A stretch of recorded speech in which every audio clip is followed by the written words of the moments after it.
This is a 2014 Ford Escape. It's here in the shop because it has some coolant leaks that we're trying to track down.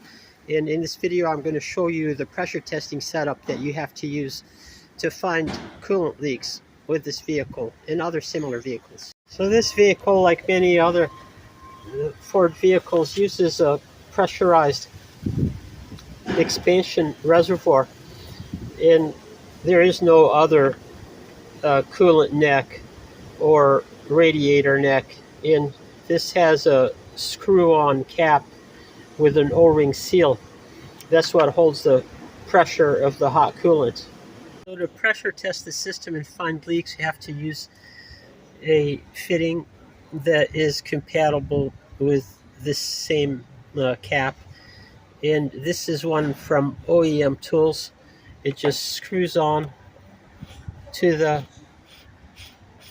reservoir, and its O-ring that it had is compatible with this type of reservoir. Now, the nice thing about this OEMTOOLS adapter is it's compatible with any pressure testing kit that has a traditional Ford radiator cap, and this cap can just fit right on to the adapter, and when you do that, you can pressure test the system and find leaks. So when you fit the cap on securely, you can just pressurize the system using the hand pump and wait to see where coolant comes out.